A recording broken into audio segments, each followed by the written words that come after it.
మరి అనేక చోట్ల మరి ఆయన బలమైనటువంటి సేవ చేస్తున్నారు. ఇంకా మరి క్రింద కుర్చీలో కూర్చున్నటువంటి వారిలో కూడా గొప్ప దైవ సేవకులు ఉన్నారు. అందరికీ యేసు ప్రభు వారి నామములో శుభాభివందనాలు తెలియపరచుకుంటున్నాను.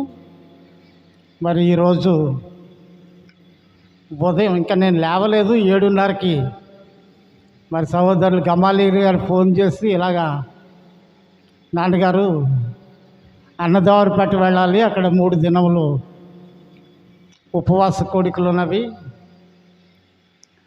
అని చెప్పి పునరుద్ధానం గురించి కొన్ని విషయాలు అక్కడ చెప్పవలసి ఉన్నది అని చెప్పారు. అప్పటికప్పుడు అంటే నేను ఉదయం తెల్లవారుజామున 4 గంటలు ఆ సమయంలో లేచి ఒక సేవకుడు బ్రెయిన్ స్ట్రోక్ వచ్చి అక్కడ రాజమండ్రి డెల్టా ఆసుపత్రిలో ఎమర్జెన్సీ కేర్లో ఐసీయూలో ఉన్నాడు. ఆయన చికిత్స పొందుతున్నాడు. ఆయన మాతో పాటు సువార్త ప్రకటిస్తూ ఉంటాడు అక్కడక్కడ. ఆల్ ఆఫ్ ఎ సడన్ ఆయనకి బ్రెయిన్ స్ట్రోక్ వచ్చి నోరు వాయిస్ పడిపోయింది, మాట లేదు. ఉదయాన్నే లేచి 1 గంట సేపు ఆయన గురించి ప్రార్థన చేస్తూ నేను ఈ మత్తయి సువార్త 2వ అధ్యాయంలోకి వచ్చేటప్పటికి 1వ అధ్యాయంలో జకర్యా, యాజకుడైనటువంటి జకర్యా మరి గాబ్రియేలు దూత వచ్చి ఆయనతో మాట్లాడినప్పుడు ఆయన నమ్మకపోతే దేవుడు ఆయన్ని మాట లేకుండా చేశాడు. వాక్శక్తి కోల్పోయాడు, అతను ఏమీ మాట్లాడలేకపోయాడు. ఎందుకంటే ఆయన వృద్ధాప్యంలో ఉన్నప్పుడు నీకు ఒక కొడుకుని ఇస్తున్నానని దేవుడు చెప్తే నమ్మలేదు అతను.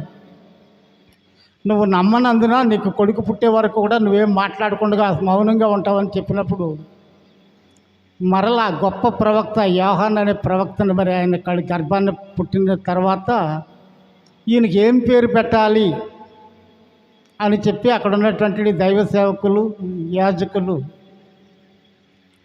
ఈయనకి జకర్యా అని పేరు పెడతామని చెప్పినప్పుడు జకర్యా కాదు యోహాన్ అని పేరు పెట్టమని యోహాన్ గారి తల్లి ఎలిజబెత్ గారు చెప్తారు. అప్పుడు అసలు ఈయనేమి చెప్తారా అని జకర్యా ప్రవక్త దగ్గర తీసుకుని వచ్చినప్పుడు యాజకుడైన జకర్యా గారు ఒక పలక తీసుకొని రమ్మని ఆ పలక మీద యోహాను అని రాస్తాడు. ఆ మాట రాసిన వెంటనే అతనికి తిరిగి మాట వచ్చింది. హల్లెలూయా, ప్రైజ్ ది లార్డ్. వెంటనే దేవుడు ఆ మాట రాసిన వెంటనే అతనికి వాయిస్ ఇచ్చాడు, మరలా గొంతుకి మరలా మాట ఇచ్చాడు దేవుడు.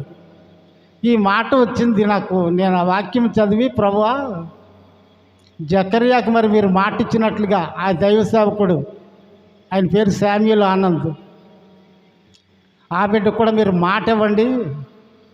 మరి మీ సేవకుడు నోట్లో నుండి మాట రాకపోతే సువార్త ఎలా ప్రకటిస్తాడు ప్రభువా? పైగా అతను అన్యజనుల మధ్యన సువార్త ప్రకటిస్తున్నాడు, ఒక మందిరాన్ని నడుపుతున్నాడు. దయతో మీ కృపలో జ్ఞాపకం చేసుకోనండి అని కొద్దిగా సేపు ప్రార్థన చేసి అదే రాశాను. మరలా తిరిగి నీకు మాట ఇస్తున్నానని వాగ్దానాన్ని వచ్చిన స్లిప్ మీద రాసి నేను నిద్రపోయి ఇంక లేవలేదు. ఈ లోపల సహోదరులు గమాలియేలు గారు ఫోన్ చేసి నాన్నగారు ఈ విధంగా వెళ్ళాలి అంటే సరే రమ్మన్నాను. వెంటనే రెడీ అయ్యి మరి ఇక్కడికి దేవాది దేవుడు క్షేమంగా సురక్షితంగా మరి ఇక్కడికి చేర్చి ఉన్నారు. దేవుని పరిశుద్ధమైన నామంకి మహిమ కలుగును గాక. యాకోబు గారు రాస్తారు ఏమనంటే ఆయన పత్రికలో 5వ అధ్యాయము 9వ వచనంలో ఇదిగో న్యాయాధిపతి వాకిట నిలిచి ఉన్నాడు అని. న్యాయాధిపతి వాకిట నిలిచి ఉన్నాడు అంటే ఆయన పరలోకాన్ని విడిచిపెట్టి చాలా దూరం వాకిట్లోకి వచ్చేసాడు ప్రభు. అంటే ఇంకా సమయం ఎంతో లేదన్నమాట, అతి త్వరలో. మరి ఆయన ఎప్పుడు వస్తాడనేది ముందుగా ఇన్ఫర్మేషన్ ఇవ్వలేదు. యేసు ప్రభు వారు అన్నారు, దేవదూతలకు కానీ ఎవరికి చివరికి నాకు కూడా తెలియదు, అది తండ్రికి తప్ప. అంటే యేసు ప్రభు వారికి కూడా తెలియదు. తండ్రి అయిన దేవుడు సడన్గా వెళ్ళమంటే ప్రభు వచ్చేయటానికి రెడీగా వాకిట్లో ఉన్నారు. స్టెఫెన్ గారిని రాళ్ళు పెట్టి కొడుతున్నప్పుడు ప్రభు ఎక్కడున్నారంటే దేవుని కుడిపార్శ్వమున స్టెఫెన్ ఆహ్వానించడానికి ప్రభు నిలబడి ఉన్నారు అక్కడ. ఇక్కడ వాకిటి వరకు వచ్చేసారు, అంటే ఇంకా సమయం ఎంతో లేదనమాట. మరి మన విశ్వాసము నిరీక్షణలో స్థిరముగా ఉండాలి. కారణం ఏంటంటే పునరుద్ధారము అనే ఒక గ్యారెంటీ వాగ్దానం ఉంది మనకి. ప్రపంచ మానవులందరికీ లేదు కానీ ఆ వాగ్దానము క్రైస్తవులకు మాత్రమే ఉంది. క్రైస్తవులకు మాత్రమే ఆ పునరుద్ధానం అనేటటువంటి ఒక గొప్ప అవకాశం దేవుడు కల్పించాడు. పునరుద్ధానం అంటే పునరుద్ధరించటం అంటే రివైవల్, అంటే తిరిగి జీవింపజేయటం, మృతులను తిరిగి జీవింపజేయటం, పునరుద్ధరించటం.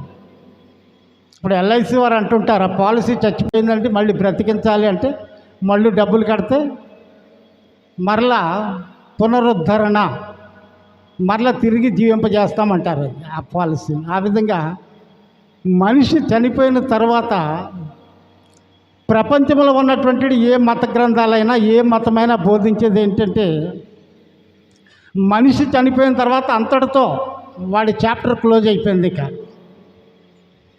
అయితే స్వర్గము నరకము ఉన్నవన్నీ